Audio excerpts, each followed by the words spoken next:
Hello mga ka-present ko from Marinduque po itong ating newbie vlogger. At isi-share ko po sa inyo ngayong araw ang amin pong maagang travel mula sa amin dito sa Santa Cruz sa area ng Buyabod Pier. Pupunta kami sa isa pang pier dito sa Marinduque. Kasi dalawa lang naman po dito sa Marinduque ang active na pier. Meron ding iba pero itong kasing Balanacan Port dito sa bayan ng Mugpog at saka yung pier doon sa malapit sa bahay namin sa Santa Cruz, yung Buyabod Pier, active yun kasi yun yung yung pier sa amin ay parang gateway papunta naman sa Quezon Province at saka sa tatlong isla ng Santa Cruz. Kaya ngayon naman, dahil ihahatid namin yung aming dalawang anak papuntang Manila, so ang aga na naming nag-travel nitong aking asawa.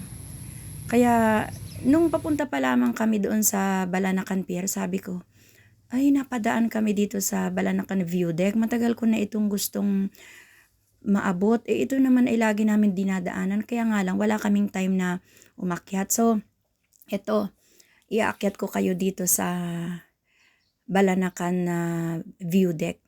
At ito na nga, aakyat na tayo. Bibilangin natin kung ilan bang hakbang o makarating tayo hanggang doon sa second floor.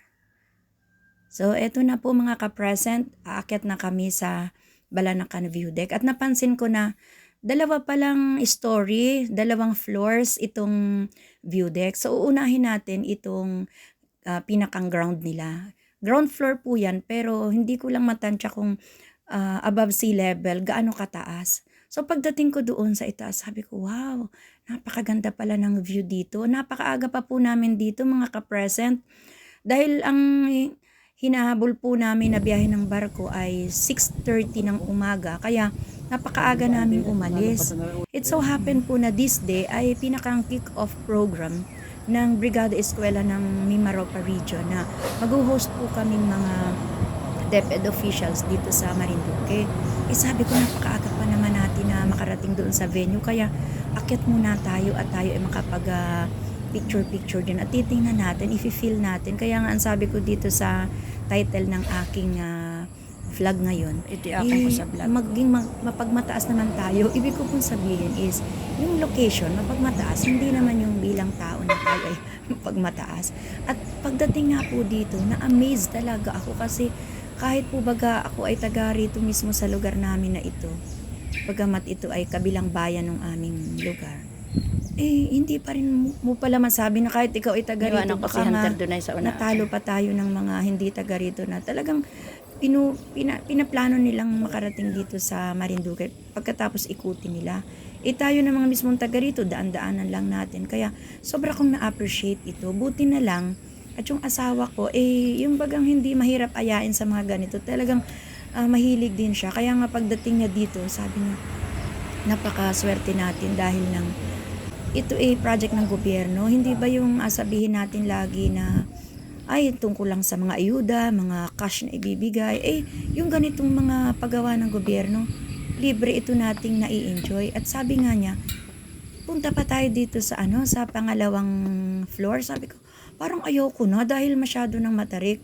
Dahil mapilit siya at nauna siya doon sa itaas, kaya sumunod na din ako. At yun nga, sabi ko, hindi pala sayang na nag-attempt akong umakyat dito. Kahit sobra po kasi akong malulain. Kaya ayan, humahawak ako sa railing ng second floor na ito ng view deck. At habang tinatanaw namin yung mismong Balanacan Port, ito nga kinukunan natin ng 360 degrees ikot itong ating view para naman po maigala ko rin kayo dito.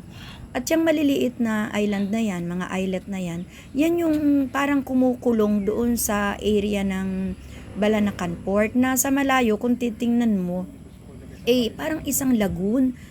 Talagang sabi ko napakagaling na napili itong lugar na ito ng mga voyager, mga seafarer siguro nung una pang panahon. At ito na nga po, umaalis na yung mas maagang biyahe na 6:00, itong Montenegro Shipping Lines. At sabi ng mga anak ko, mauna na yan kasi ang sasakyan daw nila is Star Horse. So ito yung ruta papuntang Lucena City. At habang ang si Habi ay nagbabanat-banat ng bewang niya, talagang na-amaze siya. At yan yung area naman na papunta na ng town proper ng, ng Mugpog. Kaya sabi ko, ay tayo muna mag-unat-unat dito at i-feel natin ang nature. Ayan, medyo may pa-silhouette kami na view na ganyan. Ayan, oh. Nagbabanat kami ng aming mga katawan kasi pag ganitong medyo umiidad na, kapag hindi mo babanatin ang iyong katawan, masasanay ka hanggang sa ma-stuck na tayo. Kaya, eto paglipas lang ng ilang minuto, lumabas na agad yung sinabi ko kaninang barko na naunang umalis, itong Montenegro Shipping Lines na green ang kanilang color, yan ang identity ng Montenegro Shipping Lines at matagal na silang bumabiyahe talaga rito sa Marinduque.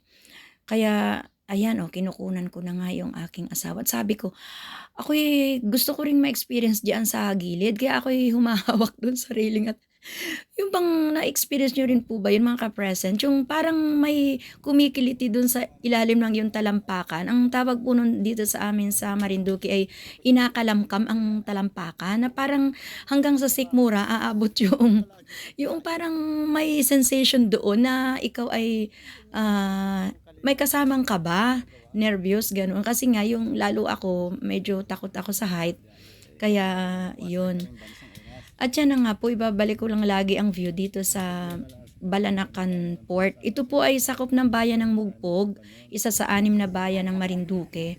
At yan nga po, lumiko na yung barko at tinatahak na niya yung way papuntang Lucena City sa province ng Quezon. So sabi ko, ako'y napapagod ng magkuha ng video. Ikaw naman, sabi ko sa kasama ko, sa asawa ko. Kaya ayan, game na game naman siya na ako ay kuna ng video. Kaya nag-i-enjoy kami dito. Hindi ko na nga naisip na baka malate na kami. Pero syempre, time bounded naman tayo. Kaya sabi ko, mga ilang minutes na lang, antayin natin yung barko na sasakyan ng dalawa kong anak. Yun nga palang ang anak ko na dalawa na paalis, yung pinakabunso kong anak is ihahatid ng panganay kong anak papuntang Manila dahil mag-aaral na siya sa New Era University. At yun nga, ihahatid siya ng aking panganay na anak na doon din graduate. At awa ng Diyos ay nag-work na. So, yun nga, bumalik na kami dito sa ground floor at sabi ko ay dito na lang natin antay na umalis yung barko. Dito medyo relax na ako kasi nakikita ko na yung lupa, yung ground dito sa harap. Kaya ngayon nakakaupo na ako doon sa pinakang pasamano noong pinakang ground floor. At sabi ko nga sa asawa ko, picture naman tayo dito at mailagay ko sa aking vlog. Ito nga palang aking YouTube channel is almost a year ko na ding na-start. Medyo napatigil ako. Kaya ngayon tinutuloy-tuloy ko na. At nakikita ko na nga na umuurong na yung sasakyan na Star Horse Shipping Lines at mukhang paalis na. Hindi alam nung dalawa naming anak na nandoon kami sa taas at aming inaantay at gusto naming makita na papalayo na yung barko na sasakyan nila. At hindi nga ako masawa-sawa sa pag-focus dito sa napakagandang view na ito. Talagang sabi ko napakayaman ng Marinduque at napakaswerte na may ganito kagagandang lugar. So ayan na nga po ang lalo kung kita yung nag-video nito ay nasa taas. Kapag po ang anak natin ay lumalayo at tayo ay iiwan, kung baga po sa trabaho o mag-aaral, mixed emotion po ang ating nararamdaman. Masaya tayo na may na-achieve sila at they go far places. Hindi rin po nawawala yung ating alalahanin na malayo na sila sa ating paningin. Pero kung iisipin natin na for their future, ayan parang ako yung naiiyak po sa aking pagvo-voice over. So, ititigil ko muna kasi yung emosyon ko ay baka magtuloy-tuloy. Ganyan po, madrama din minsan po itong inyong ka-present. So, yan na nga po ang Star Horse at kaya po napili ng mga anak ko dyan na sumakay kahit late siya ng almost half an hour. Meron kasi po yung mga beddings at talagang double deck po ang mga beddings dyan at lalo katulad ng anak ko, nag-work siya kagabi, yung panganay kong anak. Nagtatrabaho po kasi siya gabi, kaya medyo puyat siya. Kaya kampante ako na makakatulog siya doon So yun po muna mga ka-present at baka naman tayo ay mahuli sa ating official na lakad within this day. So have fun lang po at marami pa po akong i-share sa inyong mga video for fun and para ma-share ko rin po ang ganda ng Marinduque. Bonus na lang po kung kikita tayo sa ating pag-YouTube vlogger. And God bless us all and love our nature. It's the only place that we live in. Thank you so much. So, goodbye for now. Have fun. And enjoy lang po natin at isasama pa po namin kayo sa marami pa naming gala sa susunod. Bye!